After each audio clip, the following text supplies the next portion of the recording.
Hello, welcome to Agri Time. Learn agriculture with me. Friends, today's topic horticulture live test part 8. Friends, इससे पहले हमने horticulture live test के 7 parts बना लिए हैं। अगर आपने उसे अटेंड नहीं किया है तो वीडियो के डिस्क्रिप्शन बॉक्स में लिंक मिल जाएगा, वहां से आप सारे हॉर्टिकल्चर लाइव टेस्ट के पार्ट अटेंड कर सकते हैं। अगर आप हमारे चैनल पर नए हैं या पहली बार विजिट किए हैं तो चैनल को सब्सक्राइब कर लीजिए, साथ ही साथ पास में आए बेल बटन में ऑल जरूर सिलेक्ट कर लीजिए ताकि आपको प्रॉपर नोटिफिकेशन मिलते रहे वीडियोस की और सबसे पहले आप लाइव टेस्ट अटेंड कर पाओ। इस वीडियो को अभी से लाइक कर दीजिए, बाद में आप वीडियो की भावनाओं में बह जाएंगे और लाइक करना भूल जाएंगे, तो वीडियो को एक लाइक जरूर कर दीजिए। चलिए आज के लाइव टेस्ट का फर्स्ट क्वेश्चन देखते हैं और ये रहा आपकी स्क्रीन पर फर्स्ट क्वेश्चन कि फल बागान के लिए उपयुक्त मृदा है suitable soil type for orchard, और ऑप्शन में दिए हैं बलुई दोमट, चिकनी दोमट, लेटेराइट मृदा और ऑल ऑफ द अबोव। मैं आपको 10 सेकेंड का टाइम दूंगा, हर एक क्वेश्चन में आपको आंसर कमेंट बॉक्स में कमेंट करके बताना है।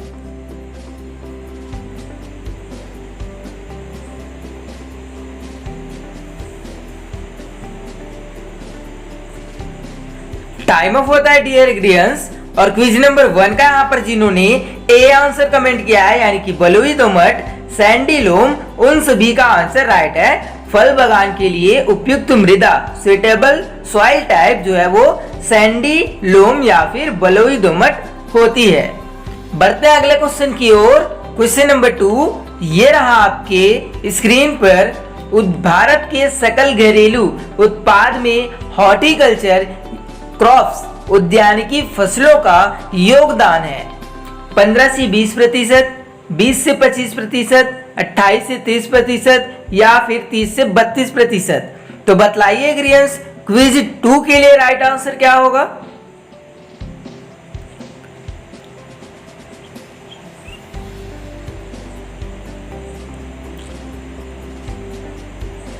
टाइम ऑफ होता है डियर एग्रियंस, और क्विज नंबर 2 का यहाँ पर जिन्होंने बी आंसर कमेंट किया है यानी कि 20 से 25%, उन सभी का आंसर राइट है। भारत के सकल घरेलू उत्पाद में उद्यानिकी फसलों का 20 to 25% योगदान रहता है। बढ़ते हैं अगले क्वेश्चन की ओर।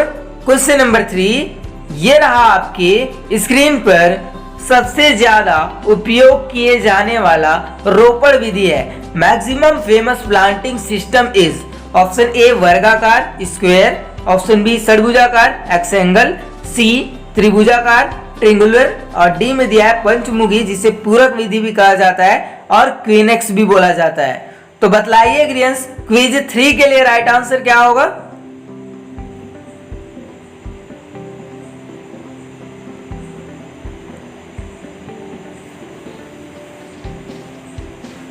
टाइम ऑफ होता है डियर एग्रियंस, और क्विज नंबर 3 का यहाँ पर जिन्होंने ए आंसर कमेंट किया है यानी कि वर्गाकार स्क्वायर, उन सभी का आंसर राइट है। सबसे ज्यादा उपयोग किए जाने वाला रोपण विधि यानी कि प्लांटिंग सिस्टम वर्गाकार होता है यानी कि स्क्वायर मेथड। ठीक है, सो सभी याद रखिएगा, ये क्वेश्चन पूछा जा सकता है आपके एग्जाम्स में।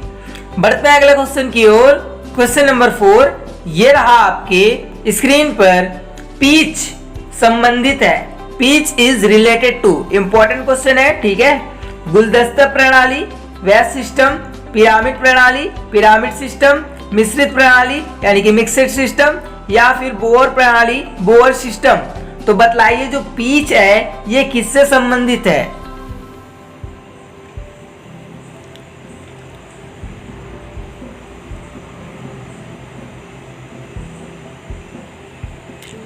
टाइम ऑफ होता है डियर एग्रियंस, और क्विज नंबर 4 का यहाँ पर जिन्होंने ए आंसर कमेंट किया है यानी कि गुलदस्ता प्रणाली, उन सभी का आंसर राइट है। जो पीच है ये गुलदस्ता प्रणाली से संबंध रखता है, सो सभी याद रखिएगा इसको।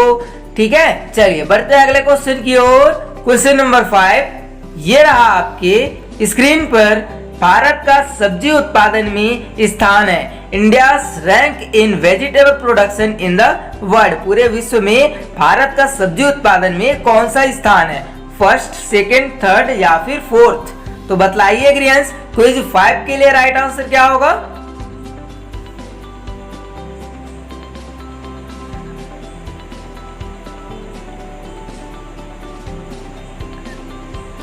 टाइम अप होता है डियर ग्रीयंस। और क्विज नंबर 5 का यहाँ पर जिन्होंने बी आंसर कमेंट किया है यानी कि सेकंड, उन सभी का आंसर राइट है।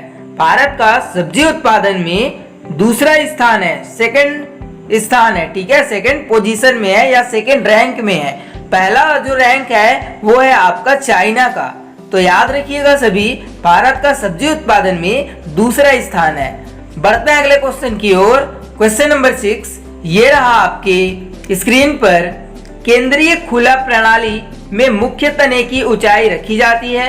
मैंने आपको ये पढ़ा दिया है, ठीक है। अगर आपने ट्रेनिंग और पुर्निंग वाला जो मैंने एक वीडियो डाला था, अगर आपने उसे वॉच किया है अच्छे से, तो आप जरूर ये क्वेश्चन को बना पाएंगे। Training length of main stem in open leader system is, और ऑप्शन में दिए हैं यहाँ पे 50 सेंटीमीटर और 150 सेंटीमीटर, 200 सेंटीमीटर और 250 सेंटीमीटर। तो बतलाइए केंद्रीय खुला प्रणाली में मुख्य तने की ऊंचाई कितनी रखी जाती है?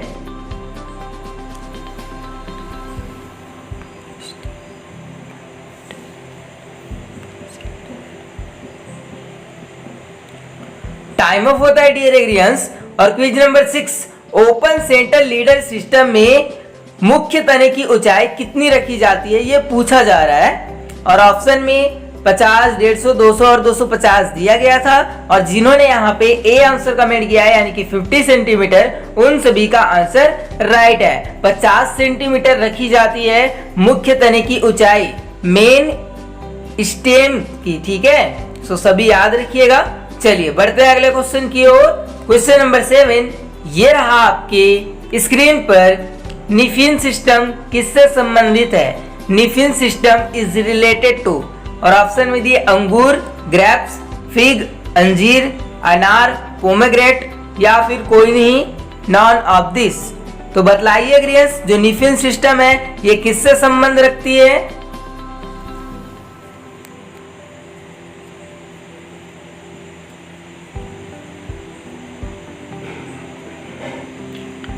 Time for the dear agrians. और क्विज नंबर यहाँ पे 7 का जिन्होंने ए आंसर कमेंट किया है यानी कि अंगूर, ग्रेप्स, उन सभी का आंसर राइट है। जो निफिन सिस्टम है ये किससे रिलेटेड है? तो ये ग्रेप्स से रिलेटेड है। सो जिन्होंने ए आंसर कमेंट किया है उन सभी का आंसर राइट है। बढ़ते हैं अगले क्वेश्चन की ओर। क्वेश्चन नंबर 8 ये रहा आपके स्क्रीन पर। सेवंती क्राइसेंथेमम से अधिक फूल प्राप्त किया जा सकता है। ज्यादा फ्लावर प्राप्त करने के लिए हम क्या करते हैं ये पूछा जा रहा है। सेवेंटी में बाय पिंचिंग यानी कि पिंचिंग के द्वारा, बाय डिसबडिंग यानी कि डिसबडिंग निष्कलिकायन के द्वारा, या फिर ट्रिमिंग या फिर गर्डलिंग। तो बतलाइए ग्रीयंस, क्विज 8 के लिए राइट आंसर क्या होगा?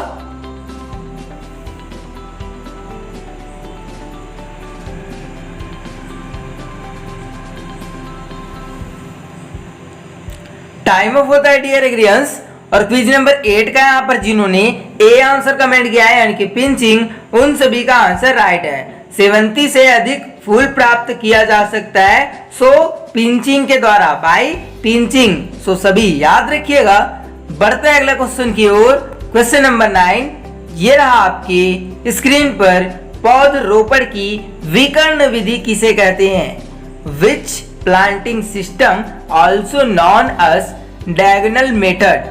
और ऑप्शन में दिए वर्गाकार विधि, स्क्वायर, त्रिभुजाकार यानी कि ट्रिंगुलर, पूरक यानी कि क्वेनेक्स, इसको क्या बोला जाता है? पंचमुखी भी बोला जाता है, और आयताकार यानी कि रेक्टेंगुलर। तो बतलाइए किस विधि को हम विकर्ण विधि भी कहते हैं?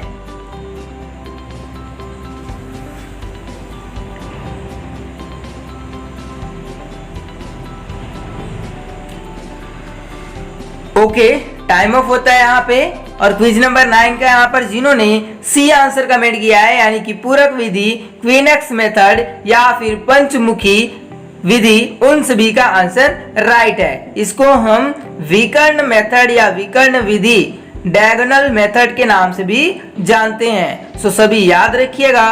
क्विज 9 के लिए राइट आंसर क्या होगा? सो पूरक विधि होगा, क्वीनेक्स। चलिए बढ़ते हैं अगले क्वेश्चन की ओर। और क्वेश्चन नंबर 10 ये रहा आपके स्क्रीन पर। राष्ट्रीय उद्यानिकी मंडल की स्थापना कब की गई?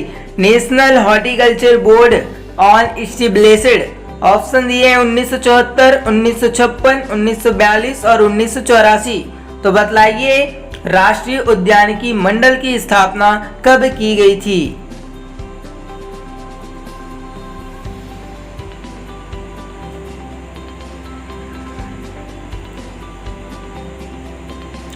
टाइम ऑफ होता है डियर एग्रीडियंस। और क्विज नंबर 10 का यहाँ पर जिन्होंने डी आंसर कमेंट किया है 1984, 1984, उन सभी का आंसर राइट है।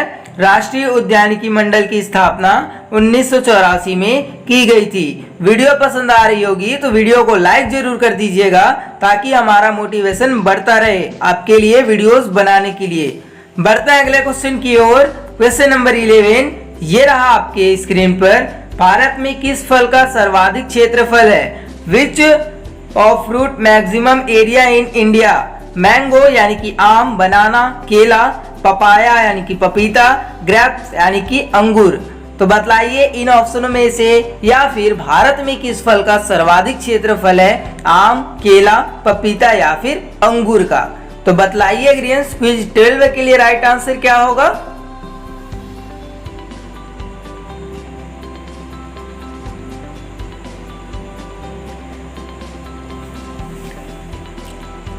टाइम ऑफ होता है डियर एग्रीडियंट्स। और क्विज नंबर 12 का यहाँ पर जिन्होंने मैंगी फेरा इंडिका, बाथरूम फ्रूट या फिर कहें तो मैंगो कमेंट किया है ऑप्शन ए, उन सभी का आंसर राइट है। मैंगो जो है आम है, इसका हमारे भारत में सबसे ज्यादा क्षेत्रफल है। ठीक है, सर्वाधिक क्षेत्रफल वाला जो फल है हमारे इंडिया में वो कौन सा है? तो वो है आपका मैंगो आम। सो सभी याद रखिएगा इसको। बढ़ते हैं अगले क्वेश्चन की ओर। क्वेश्चन नंबर 13 ये रहा आपके स्क्रीन पर।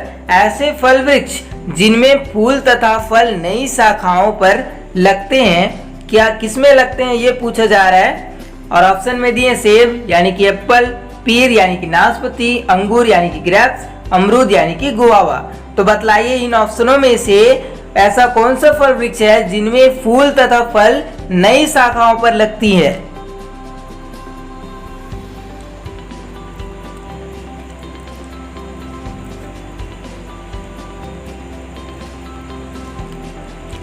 टाइम ऑफ होता है डियर एग्रीडियंट्स। और क्विज नंबर 13 का यहाँ पर जिन्होंने सी आंसर कमेंट किया है यानी कि अंगूर, ग्रेप्स, उन सभी का आंसर राइट है। जो अंगूर का जो प्लांट होता है उसमें क्या होता है? सो जो नई शाखाएं निकलती हैं उन्हीं में फूल तथा जो फल है वो निकलती हैं। ठीक है, अंगूर के नई शाखाओं में ही फूल तथा फल निकलती है। सो सभी याद रखिएगा। चलिए बढ़ते हैं अगले क्वेश्चन की ओर। क्वेश्चन नंबर 14 ये रहा आपकी स्क्रीन पर। नोचिंग मुख्य रूप से अपनाया जाता है किसमें? अंगूर में, अंजीर में, अमरूद में या फिर all of the above. Notching is important practice of grapes, fig या फिर गुआवा। तो बतलाइए एग्रीडियंट्स। क्विज 14 के लिए राइट आंसर क्या होगा?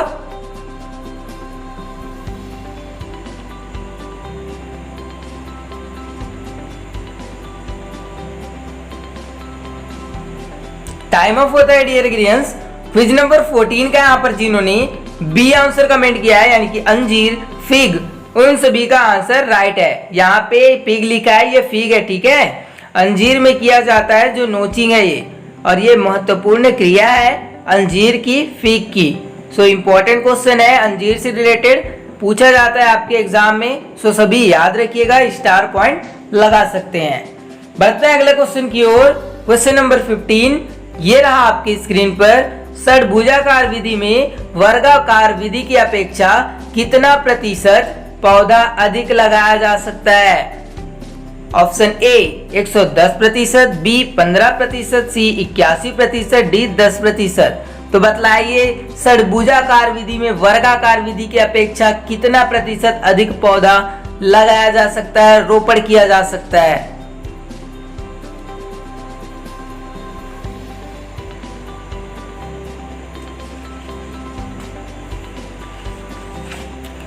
टाइम ऑफ होता है डियर एग्रीडियंट्स। और क्विज नंबर 15 का यहाँ पर जिन्होंने बी आंसर कमेंट किया है, यानी कि 15%, 15% उन सभी का आंसर राइट है। षडभुजाकार विधि में वर्गाकार विधि की अपेक्षा 15% अधिक पौधा लगाया जा सकता है, रोपित किया जा सकता है, रोपण किया जा सकता है। सो सभी याद रखिएगा, इंपॉर्टेंट क्वेश्चन है। बढ़ते हैं अगले क्वेश्चन की ओर। क्वेश्चन नंबर 16 ये रहा आपके स्क्रीन पर। फल वृक्षों का जीर्णोद्धार यानी कि रेजुवेशन मुख्य रूप से किस क्रिया द्वारा किया जाता है? Rejuvenation of old orchard for which method are used? और ऑप्शन में दिया है यहाँ पे विरलन यानी कि ट्रेनिंग, पिंचिंग, शीर्ष उपरोपण यानी कि टॉप वर्किंग, या फिर उपरोक्त सभी, ऑल ऑफ द अबो। तो बतलाइए जीर्णोद्धार मुख्य रूप से किस क्रिया द्वारा हम फल वृक्षों में कर सकते हैं?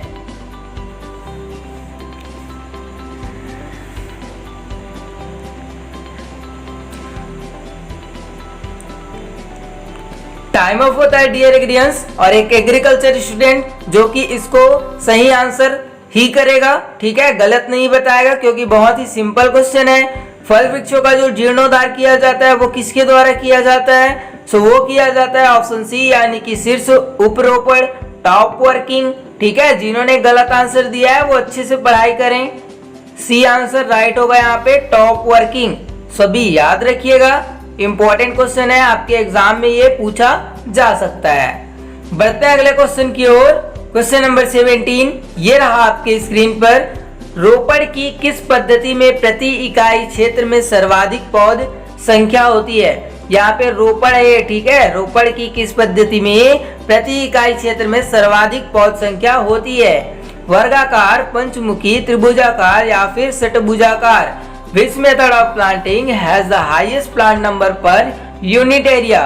Square planting, quincunx system, triangular या फिर हेक्सागोनल? तो बताइए एग्रीडियंस, क्विज 17 के लिए राइट आंसर क्या होगा?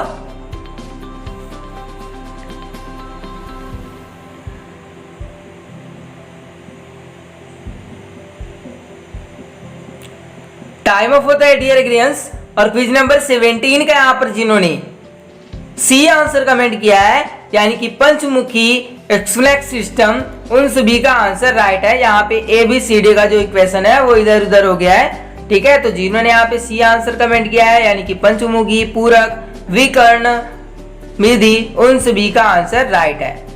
पंचमुखी जो मेथड होता है या विधि होता है, इसमें क्या होता है? सो इसमें प्रति इकाई क्षेत्र में सर्वाधिक पौध संख्या होती है। ये भी इंपॉर्टेंट क्वेश्चन है आपका हॉर्टिकल्चर का, याद रखिएगा सभी। चलिए बढ़ते हैं अगले क्वेश्चन की ओर। क्वेश्चन नंबर 18 ये रहा आपके स्क्रीन पर। पौध रोपण की वह विधि जिसमें अत्यंत सघन बागवानी को अपनाते हैं, किसमें?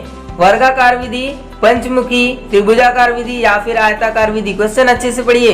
पौध रोपण की वह विधि जिसमें अत्यंत सघन बागवानी को अपनाया जाता है, वर्गाकार विधि, पंचमुखी यानी कि क्वेक्स, और तीसरा में दिया है सी में त्रिभुजाकार विधि ट्रिंगुलर, और डी में दिया है आयताकार यानी कि रेक्टेंगुलर।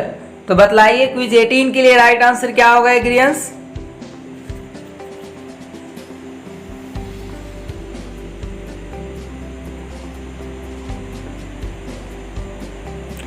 टाइम ऑफ होता है डियर एग्रीडियंस, और क्विज नंबर 18 का यहाँ पर जिन्होंने सी आंसर कमेंट किया है, यानी कि त्रिभुजाकार विधि, उन सभी का आंसर राइट है। ट्रायंगुलर मेथड जो होता है, इसमें अत्यंत सघन बागवानी को क्या किया जाता है? अपनाया जाता है। किसमें? त्रिभुजाकार विधि यानी कि ट्रायंगुलर मेथड में।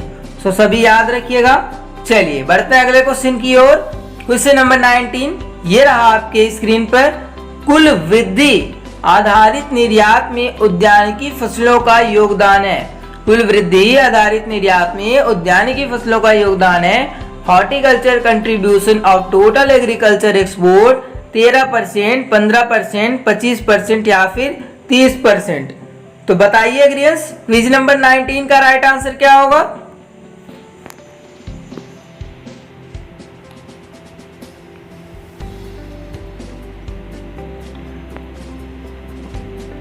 टाइम ऑफ होता है डियर एग्रीडियंस, और क्विज नंबर 19 का यहाँ पर जिन्होंने सी आंसर कमेंट किया है, यानी कि 25%, उन सभी का आंसर राइट है। अभी अभी हमने इस पर डिस्कस किया है, शायद क्वेश्चन नंबर 4 या 5 था, ठीक है, कितना 25% कुल वृद्धि आधारित निर्यात में उद्यानिकी फसलों का योगदान होता है।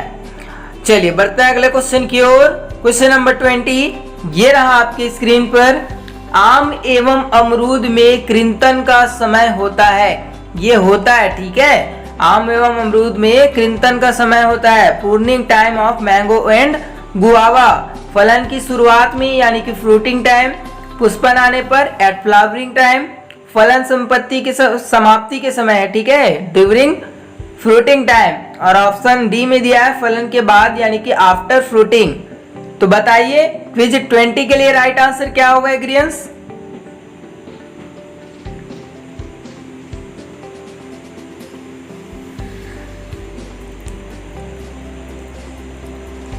टाइम अप होता है डियर एग्रीयंस। और इस क्वेश्चन का जो थ्योरिकल पार्ट है वो मैंने आपको पढ़ा दिया है। ट्रेनिंग एंड प्रूनिंग आपको कंप्लीट बहुत ही अच्छे से मैंने पढ़ाया है। अगर आपने उस वीडियो को देखा है अच्छे से तो आपसे ये जो क्वेश्चन था ये बन जाना चाहिए था, और जिनका बन गया है उनके लिए क्या है, अच्छी बात है। सो क्विज 20 का राइट आंसर होगा ऑप्शन डी यानी कि फलन के बाद आफ्टर फ्रूटिंग टाइम। सो सभी याद रखिएगा, फलन के बाद मैंगो और जो गुआवा है उसमें क्या किया जाता है, प्रूनिंग किया जाता है, ठीक है। आम एवं अमरूद में कृंतन का जो समय होता है वो होता है फलन के बाद यानी कि आफ्टर फ्रूटिंग। सो सभी याद रखिएगा। So dear agrians, thanks for watching. Video पसंद आए तो वीडियो को लाइक करें, शेयर करें अपने फ्रेंड्स के पास, कमेंट करें कैसा लगा वीडियो। चैनल पर नए हैं तो चैनल को सब्सक्राइब जरूर कीजिए।